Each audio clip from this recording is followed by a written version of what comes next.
Good evening, everyone. Ma'am hello. Just a minute ma'am just a okay, minute आप मुझे बता देना कब करना. Okay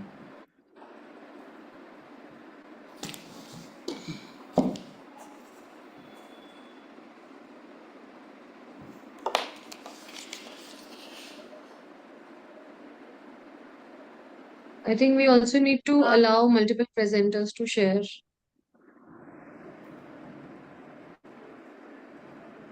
Good afternoon, everyone. I'm Dr. Hita Patel from IIP Digital Media team. I'll be host for the today's webinar, which is on Stay Strong, Stay Steady, and Stay Independent, a healthy aging made simple, which is being organized by Faridabad district. And the resource person for today is Dr. Sampada Jahangir, a professor and officiating principal at Amarjyoti Institute of Physiotherapy. The Indian Association of Physiotherapists is oldest and largest association representing physiotherapists in India since 1955. Uh, the IAP Digital Media team consists of a group of physios who handle Zoom platform, webinar live streaming, and IAP profiles on social media platforms Facebook, Instagram, Twitter, LinkedIn, YouTube.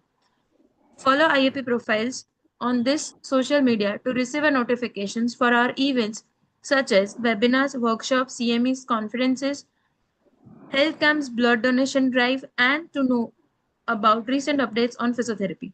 Subscribe to IAP YouTube channel for the notifications of our live webinars. In the playlist section of this channel, webinars are segregated in various folders on the topic like orthopedics, neurology, sports and fitness, pediatrics, cardiopulmonary, women's health, research, cancer rehab, and AI for the easy access.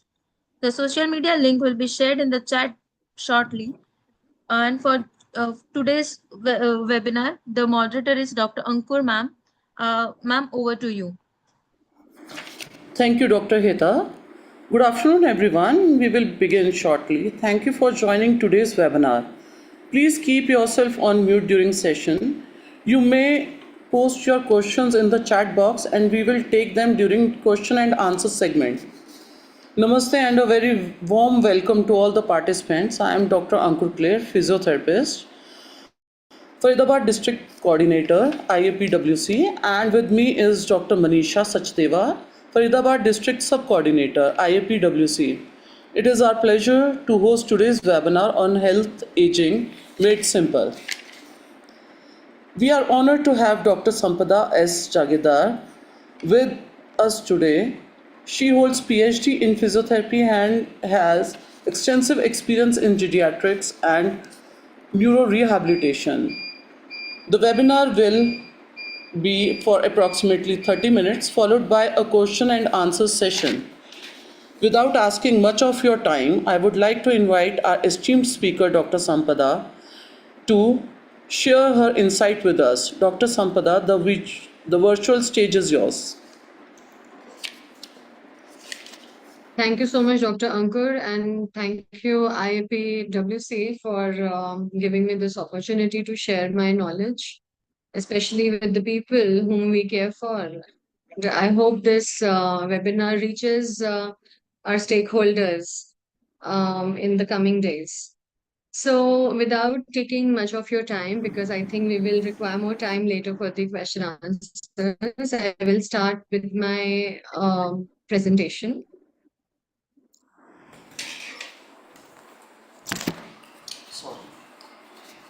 I hope my slides are visible to all.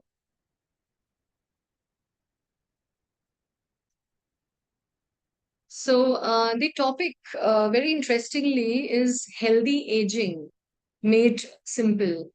So basically, the motto over here is to stay strong, stay steady, and stay independent for as long as possible. So if you look at this picture, you will see that, since 2011, there has been a steady increase in the number of people who are 60 years and above. And surprisingly called as the young population in India, now we are moving towards more of aging population. So if you see the projected numbers over here, 31.1% of the people are going to be elderly by 2031, which is going to be a huge burden in terms of economy as well as for the well-being of further populations, because no, more people will be aging, they will be requiring more support if we are not keeping them healthy. And we are the ones who are projected, we all who are hearing it and discussing this topic today, we are basically planning our future today.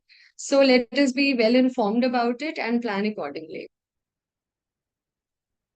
So the first section is basically to apprise you about the goal of healthy aging. What do we mean by healthy aging? So for this purpose, I will just ask everybody to just take a minute and think, how do you imagine yourself at the age of 75? What kind of a life do you want? Do you want to be dependent on others, or you want to be doing what you are today doing by yourself? And maybe, making it even better than today. So if we just consider this, I think we will get the emotion right. So it is not about looking good or looking young by the parameters that social media puts us to. It is about walking confidently, being able to do what we want to do, the daily activities by ourselves, enjoying our hobbies, enjoying going off for family functions, going on a trip with the friends.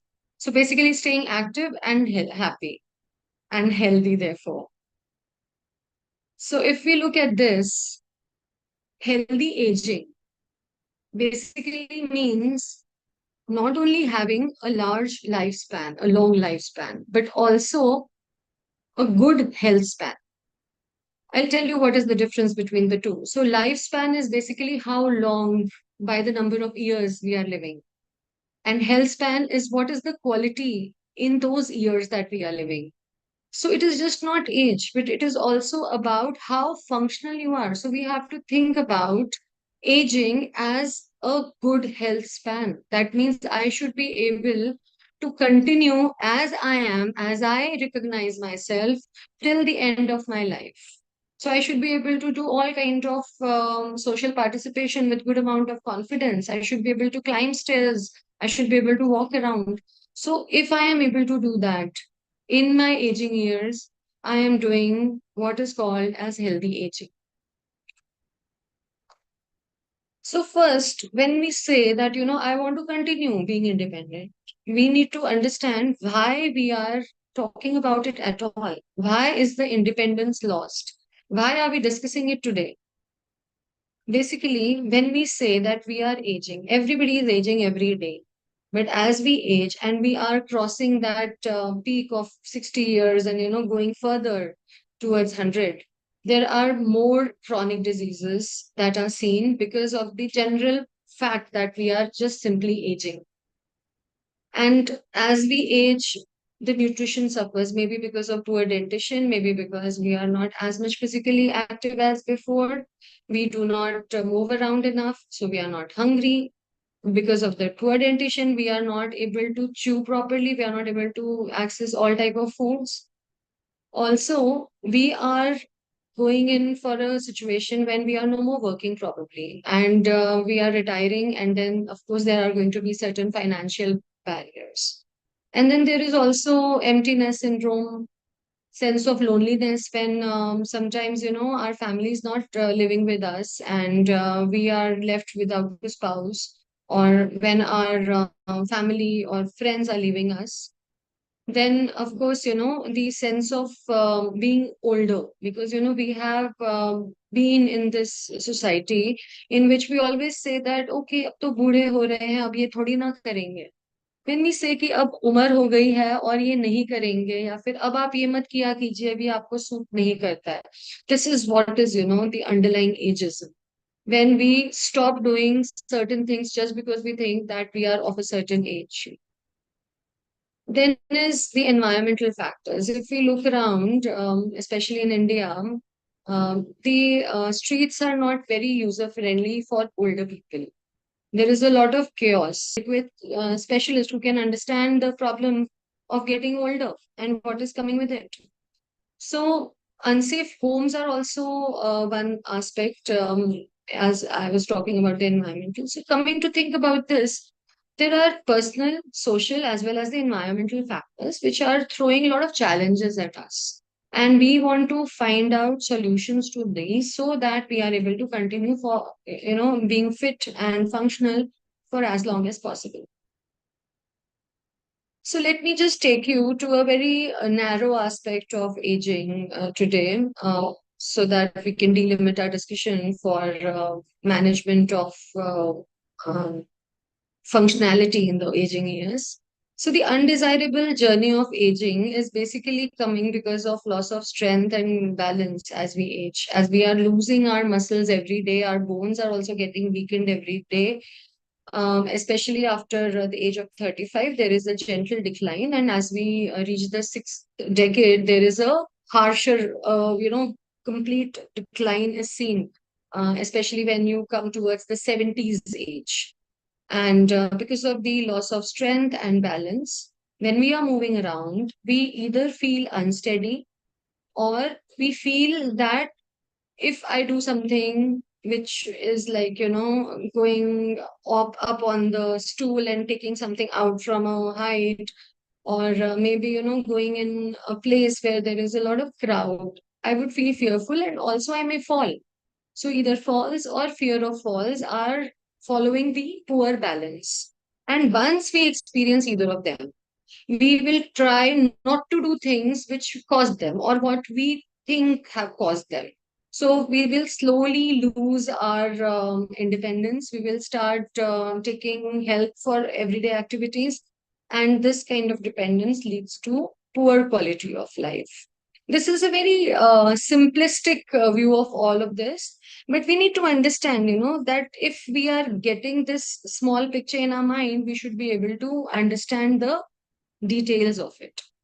So let's talk about the falls, which are the biggest threat to the independence, because nobody wants to fall, because once you are falling, it leads to fractures, fear of disability, or actual disability because of the injury that has been incurred, or even death certain in certain cases. And if you see the picture over here, the people who are above 65 years of age, 1 out of 3 of them tend to fall each year. And this is increasing as we go towards the seventh and the eighth decade, where the frequency of fall is increasing multiple times. And because of this, it is going to cause a sharp decline in the well-being of the elderly. Also, it will be causing a lot of healthcare cost and hospital admissions, and probably our system is really not equipped to handle all this large number of problem if we are, aging at the rate that we are. So we need to prevent these at the outset. Then comes the fear of falling. So basically, fear of falling is something more like a psychological aspect of falls. It is usually following a fall in which, if I have fallen today, I will feel fearful about doing any activity of that sort later on, because of which I will prevent myself from doing these activities, go into deconditioning mode, and then eventually my muscles are going to get even more weakened. And then one day when I want to do something, suddenly my muscles are giving way and I am unable to do, and then again I fall. And that kind of gives me confidence of being unable to do anything. So, it is like, I will be fearing fall whatever I do. Sometimes, this fear of fall is also seen in people who have never fallen before, because they have heard about their friends falling, or they have seen the consequences of fall on somebody else. So this is something which is like a psychological aspect which needs to be evaluated, whether there is an actual problem with the balance causing the fear of fall, or whether there is just the psychological aspect which needs to be managed just by counseling, and just by giving some opportunity to do better activities, we can take care of it. So when we say falls or fear of falls, there are basic warning signs any person would understand.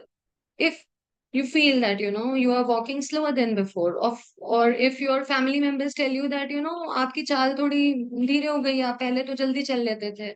Normally the reaction is कि अब उम्र हो गई है तो मैं ऐसे आराम से ही चलता हूँ. This is really not done. We can take care of this. This is the first warning sign that comes in. Then is following the the slowing of the walking pattern is the taking of smaller steps. Tendency to hold on to railing or furniture, or completely avoiding outdoor activities which may be seen as challenging. So basically, when one starts to lose confidence, that is the first chance that the patient should be taking help from a professional, as to that is the time when you can actually prevent falls. Because once you get into the cycle, the vicious cycle of falls and fear of falls, it is a very difficult thing to come out of it. So if I just have to sum up why older people fall, maybe because of certain factors which are intrinsic to their body. That means the muscle is weak, the balance is poor, the vision is declining, or there are many chronic conditions because of which they are taking multiple medications in the day. Even so, cognitive decline is also connected to one of the factors that that increases the tendency to fall. Then other factors which are outside of the body, which are not connected to our aging, are the environment around us. If there are uneven surfaces, if we do not have proper lighting, if we think about the Indian streets, which are filled with vehicles and there is no footpath to walk on, they pose a big challenge to a person who's walking around. Then if suppose the person is doing every activity by themselves, like toileting and all, but there are no grab bars, then the patient will not be able to hold on to them even if they are having poor balance. That can cause a fall. And then the other factors are more of behavioral in nature, or what we can say that patients are tending to rush around with their movements, but their body is not keeping up with them. Or if they are having a lot of risk-taking behavior, or if suppose somebody has told them that they need a stick to walk with, or they need a good footwear, or the slippers are not good enough and they are not taking care of them, then these are the behavioral factors which increase the chances of fall. And then there is also a concept of frailty, which you might have come across. Basically, frailty is even worsened aspect of aging, in the terms that the strength and resilience is further reduced, and basically health problems are much frequent, and the vulnerability is higher for them. And again, in for frailty, we will see that the early warning signs are as simple as slow walking, weakness, feeling of not being steady, always being fatigued, unexplained weight loss, which is up to like 5 to 10 kgs, and difficulty in standing up from the chair or a sofa. And if you would ask whether it can be reversed, yes, it can be reversed with exercise, good nutrition, and timely healthcare, which we will be talking about now. So then coming to the formula for healthy aging. See, the 5 pillars of healthy aging are basically, number one, you need to move more. We don't have to think that because now we have attained a certain age, we will not be doing certain activities like exercises, swimming, going for a dance party, going for a function. We need to go there. We need to move more. Also, we need to be targeting ourselves for targeted walks, in terms of going off for a stroll in the evening, a morning walk, or doing the household chores still. It is not that now everybody else is going to work for you. You need to keep moving around to be better. Then the nutrition has to be made better. When we say nutrition, we need to understand that sometimes we do require an expert guidance of a nutritionist to keep up with the new demands of our aging body.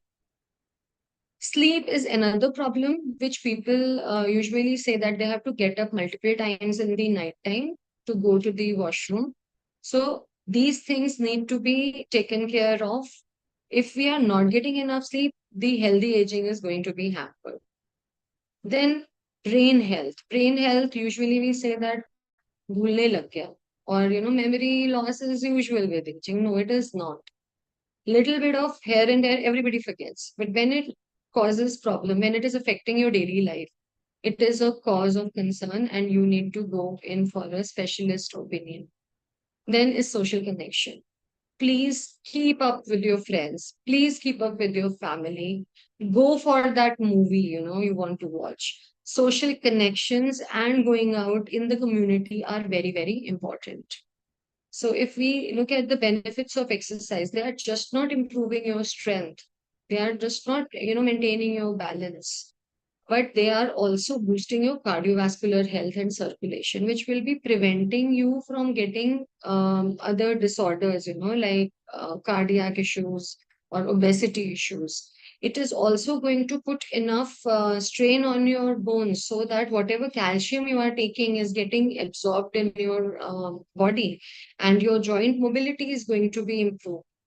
This is also very important for your mental health, in terms of, when we are doing any type of aerobic exercises, we are, supporting our mood in terms of getting all the happy hormones circulating in our body.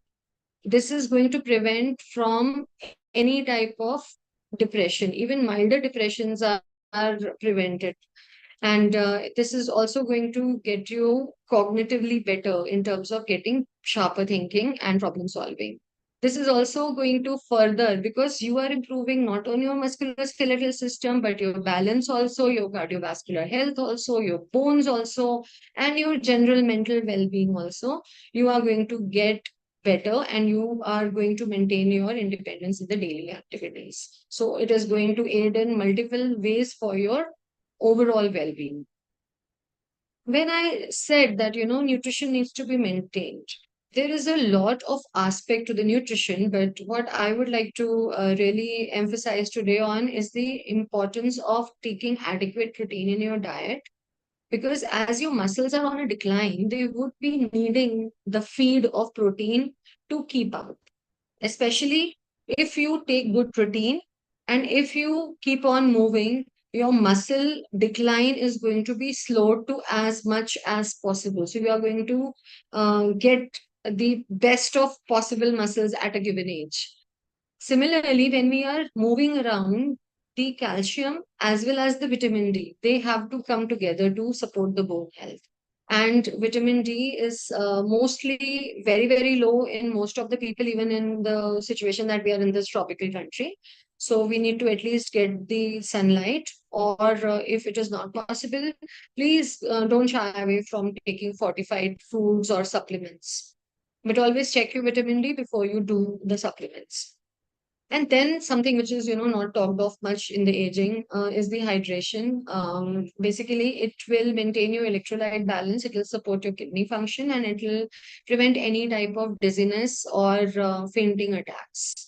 So one has to aim for at least 6 to 8 glasses of water daily. For the people who have problem in the night time because of water, that they need to go in for the washroom, breaking their sleep, then the water intake has to be concentrated more in the first half of the day, and that can be declined later as we come towards the evening time.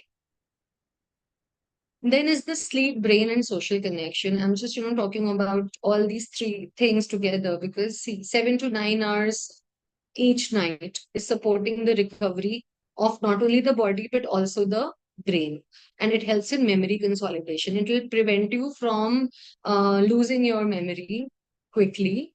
And the brain health is basically maintained through a lot of challenge to the brain in terms of doing some puzzles or read your books or communicate with your friends. So, social connection is also aiding into the brain health. So if you look at all of them together, they are connected with each other. If you are having good social connections, you are maintaining a happy demeanor through the day, the sleep is going to be happier once you are having a fulfilled day. And when you are talking about reducing cognitive decline, you are able to maintain your activities, and therefore you are able to maintain the social connections. So, nothing is first, nothing is second, but they all are together impacting each other much more than what we think. So now, because I'm a physiotherapist, I would be talking about the aspect of physiotherapy that is going to make your aim of healthy aging possible. So basically, we all know that exercise is good for us. Healthy aging will be, there if we exercise well. But basically, how you exercise is important. So once you go to your physiotherapist is going to give you a good assessment before starting off with the exercises. So they will be identifying what are your risk of fall, whether you have fear of fall, whether you have balance issues or not. And based upon their assessment as to why you are having what problem, they are going to individualize your sessions to your specific requirements. And they will be monitoring you as you progress further. They will also be doing certain type of reassessments if need be. They are going to educate you as well as your people, you are living with, so the families or your friends. So how to,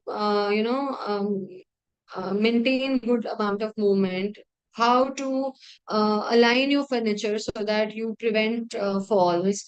And if suppose you fall, they will also tell you how to get up. So they will be teaching you a lot of self management in terms of getting up from a fall, and then doing exercises, and when you need to call which type of professional for your help. So basically, they are going to work with the team. Uh, Basically, the collaboration has to be with your doctor, the physiotherapist, maybe some caregiver if you are having, or maybe some other type of professional like an occupational therapist or a dietitian or a psychologist also, if need be. So, all in all, if you just look at this picture, the assessment is going to be in the terms of biological aspects. So, if you are aging, what is your strength? What is your level of mobility? What is your balance like? And then they will also assess your cognitive level today, and they will be assessing whether you are having any depressive tendencies, whether you are having any fear of fall or confidence loss. Basically, they will be using standardized psychological scales, and if there is any problem, they can refer you to the psychologist. Then, basic evaluation is also done for the social support and how is your house like, or do you really need to use the stairs, or how do you get towards your bathroom, how far it is from your bedroom. So all these details are also discussed. So if we just talk about the basic balance assessment tools which are following the musculoskeletal and neurological assessment, they are the timed up and go scale. So your therapist might just ask you to get up from a chair, walk a distance, turn around and sit back. So they will assess what is your timing for doing that. If you are taking too long, that means the balance is poorer. Similarly, we have a work balance scale in which there are a series of daily functional tasks that are uh, asked from you to be done, and then they will evaluate how well you are doing it, and they will give you a number, as in grading how well you were doing. Then is, chair stand test, which is evaluating your lower body strength and endurance. Then gait speed. Gait means walking. So basically, they will be measuring your walking speed, and it is basically seeing that higher walking speed is indicative of better function and better health. Similarly, there is also something called as a grip strength. So, if you see this picture, this physiotherapist is assessing the grip strength of this elderly man. So this grip strength is also connected to longevity and good health. And functional reach test is something, it's like, when you are leaning to hold on to something, or you are taking some jar from somewhere, how you can manage your forward reach. That is, going to be seen whether you are able to do how much without losing balance. So all this assessment, I'm very, briefly speaking about it, but it would take around 40 minutes at least with your therapist to assess all this. And basically, depending on that, your exercise prescription will be done. So, all in all, if you look at the exercise prescription, which is done for healthy aging, if somebody does not have any particular issues, Generally, there has to be an exercise which is like resisted exercise, or if in a layman way, if I have to speak, taking weights and doing exercises with the weights, or using body weight also for exercising. That has to be done to improve your muscle power and strength. And when we are designing your exercises, we usually give 2 to 3 days per week of strength training. Balance retraining is for falls prevention, which is done for 3 days per week. And for endurance, generally it is mentioned over here, if you can see the cardiovascular health, how well your heart is pumping, how well is your, excuse me, your respiratory system supporting you. So basically, 150 minutes of physical activity per week has to be done to keep good cardiovascular and respiratory health. Then is flexibility. As we age, usually we tend to have more tighter muscles, and if we are maintaining flexibility of the muscles, which is going to be assessed with your by your therapist before, they will target which muscles are tight and what need to be stretched for lengthening, or what need to be stretched, or given some kind of postures or exercises for just maintaining the flexibility. So that is usually done for most days, as much as you can do. We are not saying that it has to be done only for few days. You can do your flexibility exercises almost every day. And if you are being given the balance training, basically balance training is usually done with static balance. Static balance means you are just made to sit or stand in a certain posture. And then within that posture, the further progression is through weight shifting. And then you reach out with your arms. So, you are causing a little bit of challenge to your body, that, whatever was maintained in a static format, now you are reaching out in a pre-desired movement. You know how long, how far, how fast you are going. And then we go in for stepping. So once the arms are reaching, you are done with that, then you go in for stepping. And then activities in walking are done. In between of this, there can be also a situation when your therapist is going to give you light pushes, as in perturbations, so that the balance that you are maintaining yourself is kind of challenged, because you do not know from which direction, with what force the therapist is going to challenge you. So this is going to be an extra addition to what you are already doing. And this is going to ready your musculoskeletal system, your neurological system, to manage these different challenges which come from within our body as we are moving, and also from outside of our body. So for example, you are going in a crowd, and there is a lot of people who are possibly touching you, pushing you. You will be able to still maintain walking in that situation. So that is then, further followed by obstacle negotiation. So, small obstacles are laid down at different distances, and you are allowed to move around. And you have to then calculate when you need to pick up your feet to negotiate that obstacle.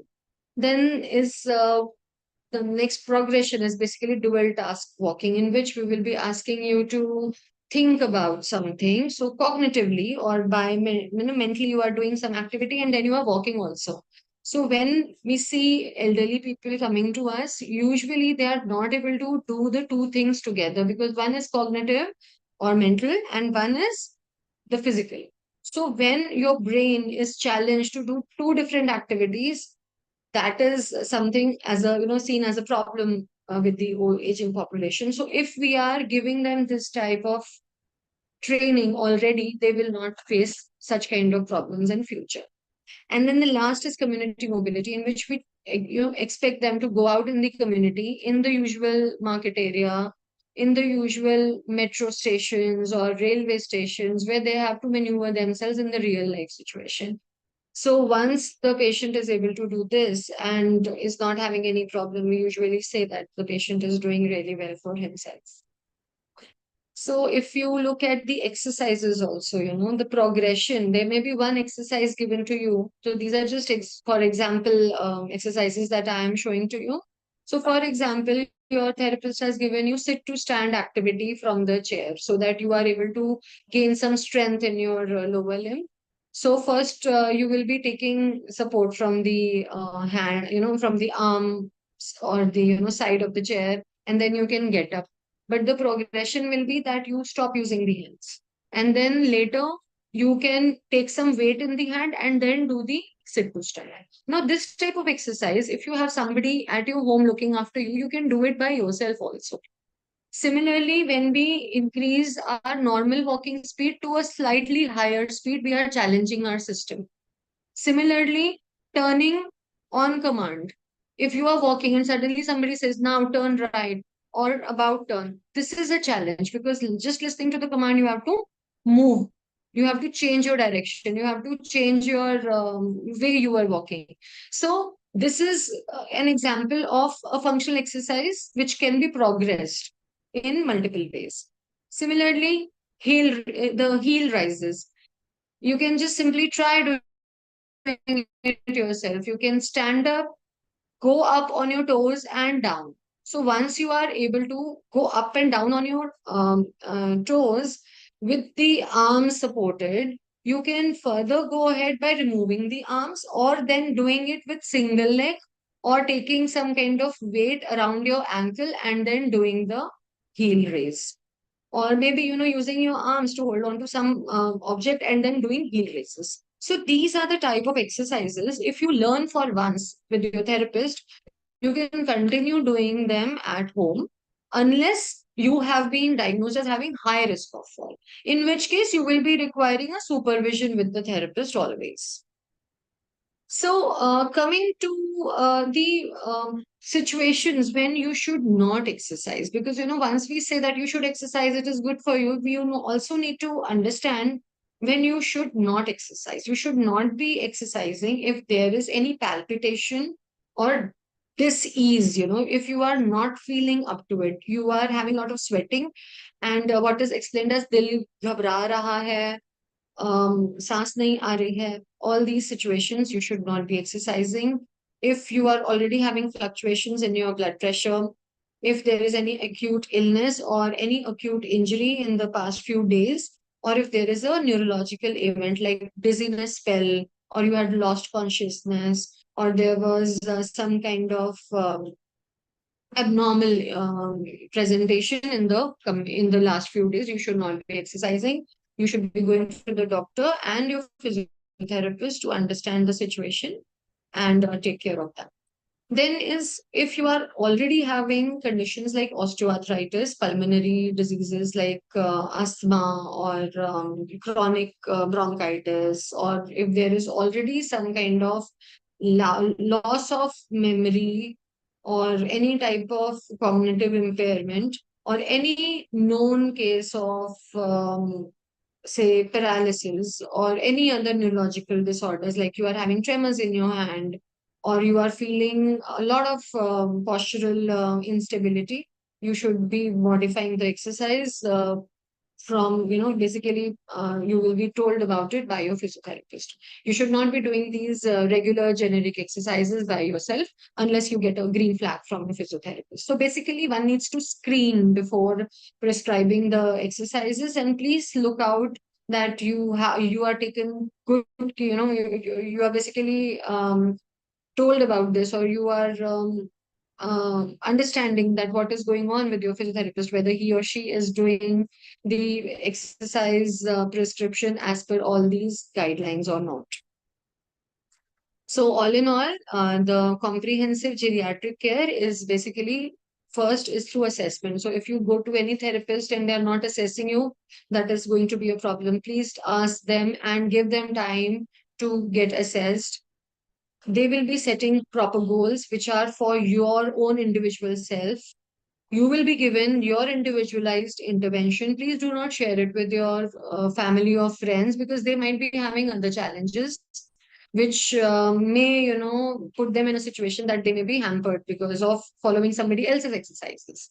And then, of course, once you are doing your individualized intervention protocols, you will be followed up for further progression and improvement and any change that might be deemed required. So you should also know once you are going to a physiotherapist, you would be referred by the physiotherapist if in case you are, pardon my spelling there. So in case you are having vision problems, your hearing impairment, or if you are having any mild to moderate depression also, if you have to be given some new medications or some new medications already given to you and they need to be reviewed.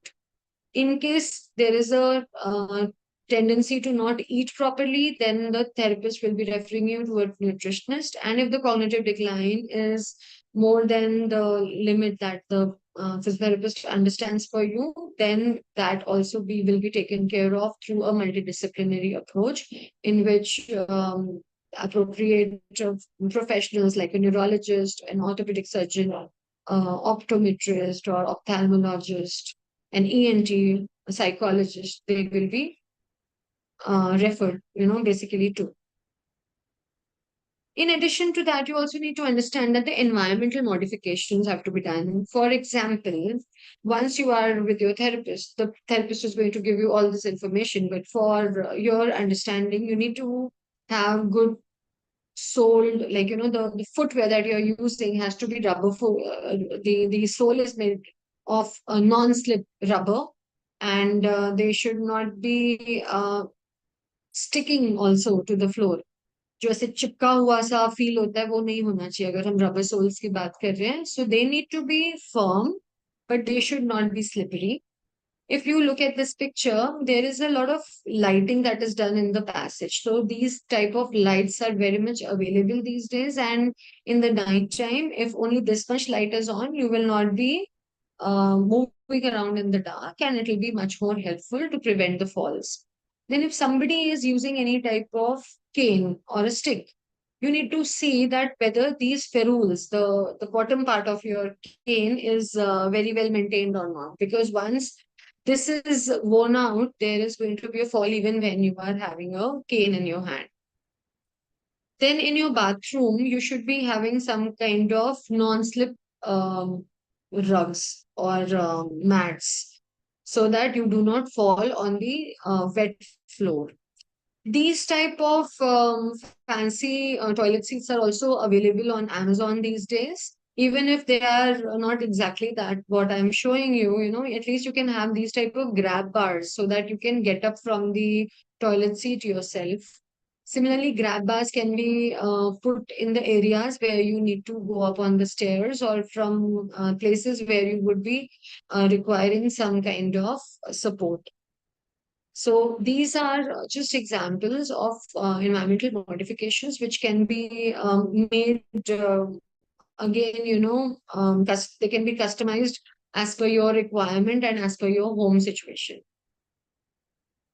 Most importantly, the promotion of physical activity has to be the message when we are talking about the healthy aging. It is basically 150 minutes per week of moderate physical activity, or if you are able to do some kind of vigorous, intense physical activity, you can reduce this by 75 minutes per day.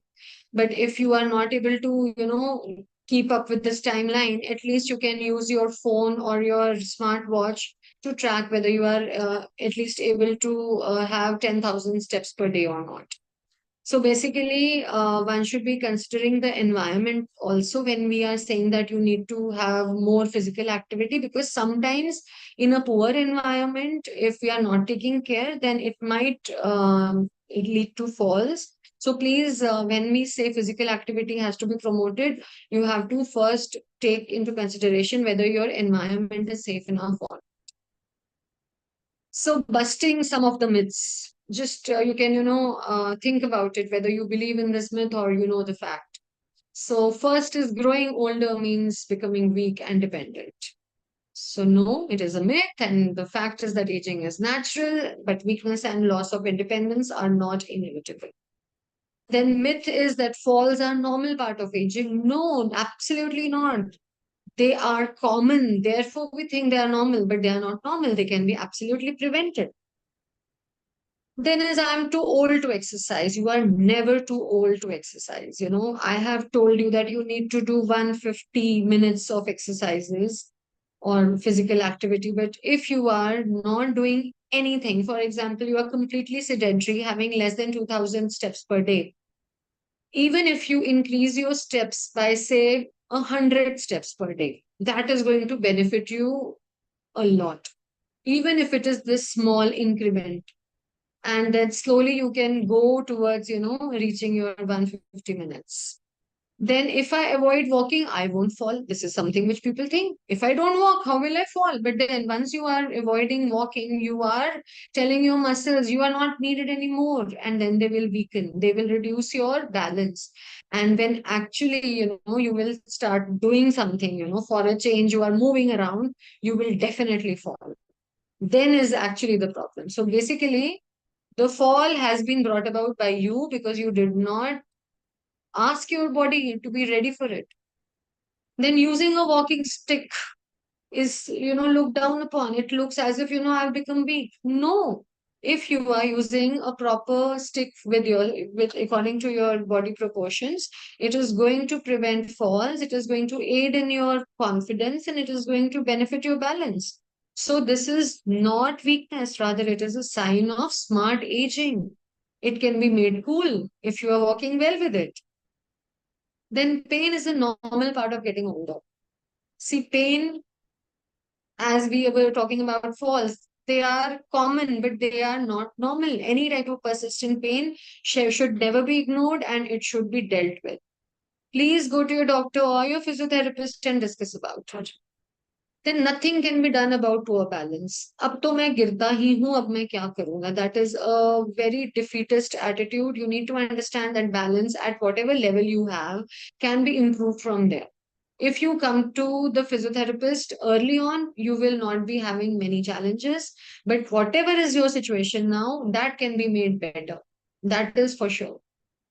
Then the last myth, healthy aging depends only on the genes. No, not at all. It is not that I will say that genes have nothing to do, but lifestyle choices can actually put your genes to sleep or to the best that they can give you. So therefore, you never know unless you challenge them by doing what you want to do, by doing the right lifestyle choices and getting more active.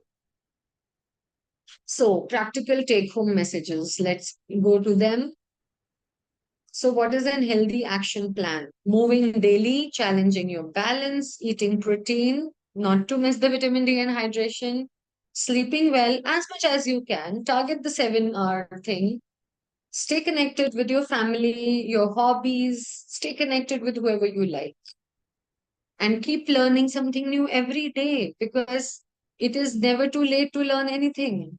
Please learn a new music instrument or learn the new app for a game or something. And the physiotherapist prescription is going to help you move with confidence, challenge the balance safely. They will be also helping you with your strengthening of the muscles, preventing falls even before they happen. And overall, it'll promote the independent life that we are looking for. So to sum it all, growing older, yes, is inevitable, but frailty and falls both can be prevented. Assessment should be done before you are given the exercises as a medicine, and the healthy aging is just not your work, it is a team effort. So please take the benefit of this new knowledge and look for the team players that you would like to work with. And of course, I would say that start today. So basically, this simplistic presentation is coming from my years of experience with the falls prevention camps. I started doing all of them in 2010 when I was working in Faridabad. And since then, there is no looking back and hoping for more opportunities to do the same. So if you have any queries, you can reach out to me on my email, which is written on the slide over here. And you can also connect me to my LinkedIn ID. So please, hoping to have both professionals and people who would be interested in keeping good health for longer, connect with. Thank you so much.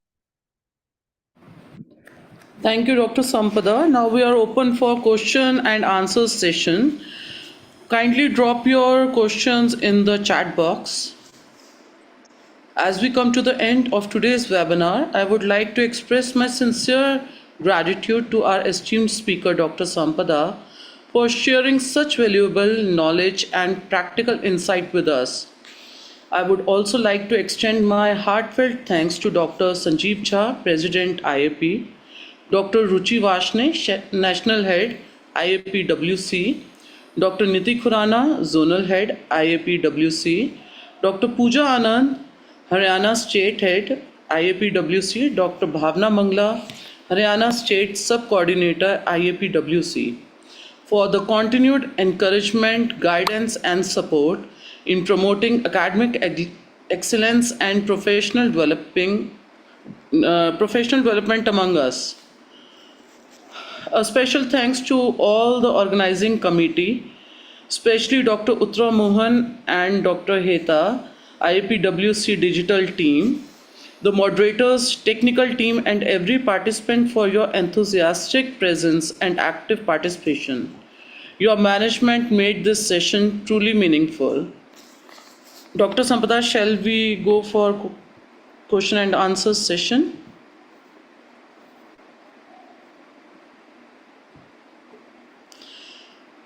Please feel free. Sorry, I think I had unmuted myself. So basically, yes, of course, I will welcome the questions if there are any. Till now, nobody has. It's okay, I think so. They have understood everything you have taught us.